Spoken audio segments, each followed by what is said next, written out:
So how to find leads. Again, when I started with cold calling and things like that, the VP of sales handed me a directory of names, right? That's an old school way of doing it, and there's better ways to do it now. You can use services like data.com and like these paid services like Hoovers and whatever, fill in the blank.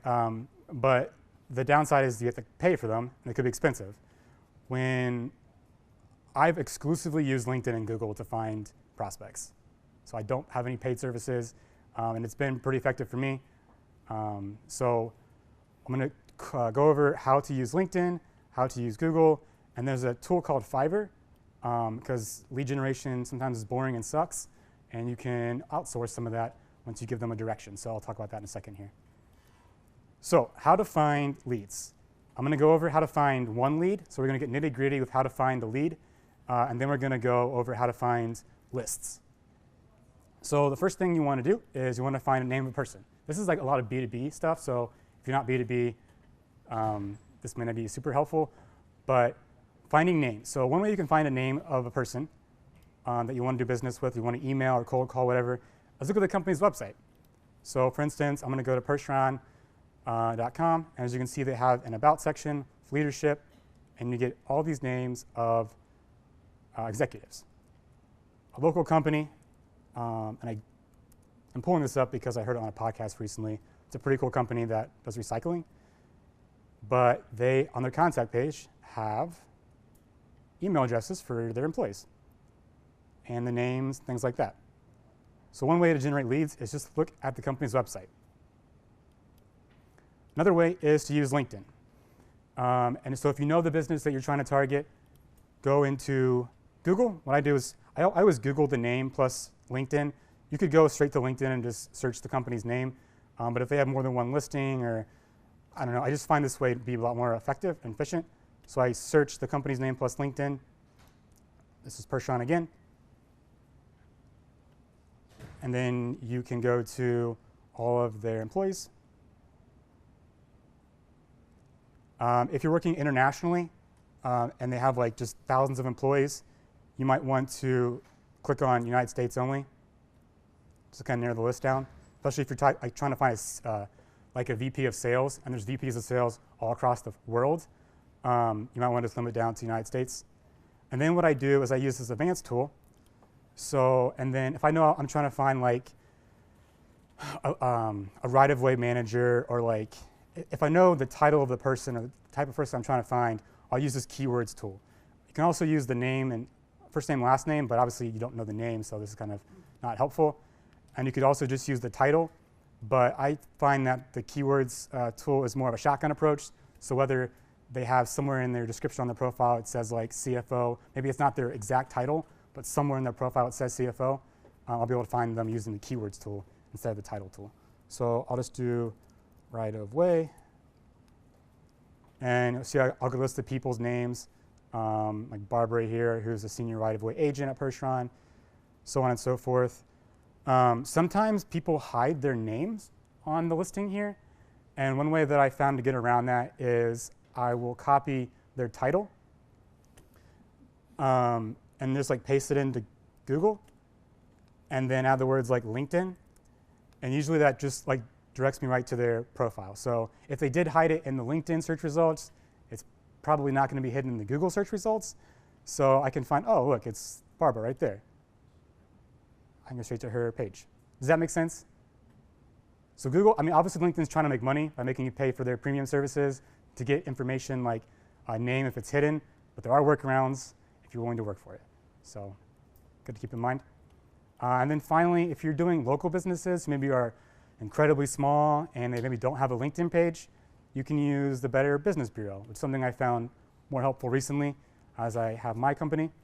So a lot of times you can just type the company's name into Google along with the words like Columbus and then BBB, and it'll come up. In this case, it didn't come up, but I can see that there's a link to the Better Business Bureau / Central Ohio. So I'll go to that. Then I'll scroll down to find, type it in. So I'm going to look up Clean Turn in Columbus. Click on their listing there. And then this will this oftentimes shows like people at the company. So like the CEO, for instance, and then their CFO, and then the HR manager and stuff like that. This is accurate. So it's a way to another way just to find people's names at companies when you're doing your lead generation. So now let's go over how to find their email address. So if you're going to do email marketing and things like that, how do you find their email addresses? So in this instance here, so I found John Rush, who's the CEO of CleanTurn. I Googled Columbus, Ohio, and then the word email.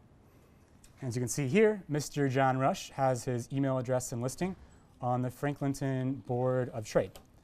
So I could copy that, put it in my email list, or email him directly or whatever, or call him because his phone number's right there. But I'm going to click on this to show you guys what this page is. So oftentimes when you're doing your lead generation, you stumble upon like little nuggets like this, where I was trying to find John Rush, his email address, and I ended up finding a ton of other businesses and their email addresses as well. So if you're doing any kind of lead gen, oftentimes you kind of stumble into things like this, which is really helpful. Close that. And then I talked about finding their email addresses on websites already. Is there any other points I wanted to make about that? No.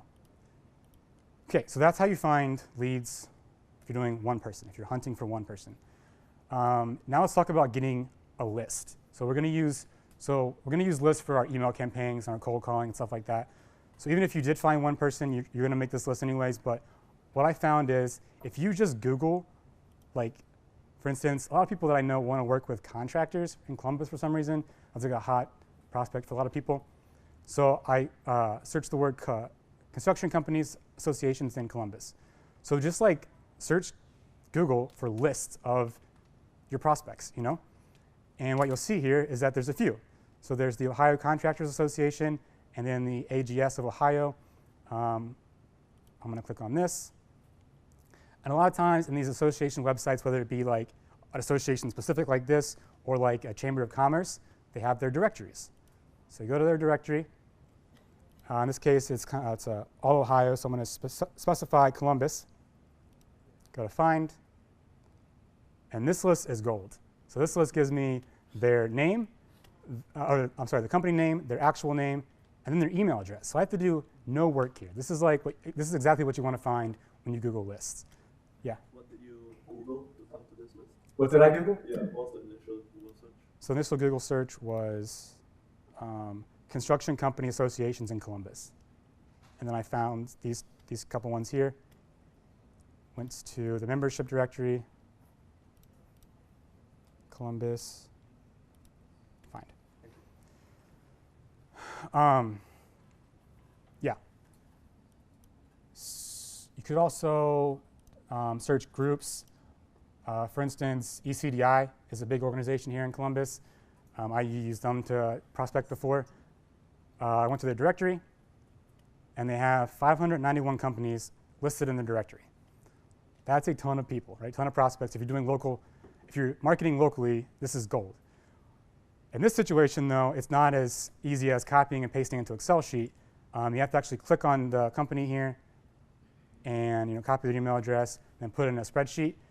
In this situation here, when it's really time consuming, like you have the list ready to go, but you know now it's going to take you like 10 hours to then make the spreadsheet. Super boring. I don't recommend doing that. What I recommend doing is going to Fiverr.com. Fiverr.com is like a freelance website. You can type in lead generation. You want to filter out so you're getting like reputable people, and you do that by their seller level. At least someone that's a level 2. And then just go around and email these people with this link in it and say like, hey, I need a spreadsheet with the business name and the email address in different columns, And if you can get their name, that's great. And I actually did that when I prospected for ECDI. It cost me like $30. And it would have taken me like 10 hours to do, So if you have like really monotonous tasks like lead generation and you already know your list, definitely I recommend using Fiverr to just get it done, and it's super cheap. In those list of associations and ECDI and all that, who is that main contact? It seems like very often it might be like the marketing director or something like that. Or have you found that it's key decision makers in those? So I'm usually pretty like, I don't just like blast emails out to blast emails out. I like to look at my list before I'm sending them. So if it is like marketing@company.com, I mean, I'm not going to send an email to that person unless I know I'm trying to reach the marketing person. Right. But for this list, I mean, these are small local businesses, like small businesses. So like there probably is just one email address, you know, in this situation. And you can verify it with the email address and the name. It says owner. Yeah.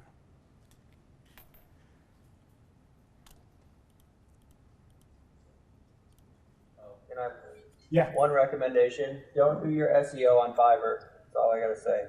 It's, Yeah. it's all spam. Just so you know. Yeah. Fiverr.com definitely sucks for most things. But if it's like you're just trying to get an Excel spreadsheet, you can't really screw that up. So that's when I use Fiverr. Yeah, definitely don't use them for like making a website or doing like graphic design. You're going to get garbage. So anyways, this is where we're going to transition into email and cold calling. Like I promised, we're going to have a quick break. So grab a donut and get ready to put this stuff to good use with email marketing and cold calling.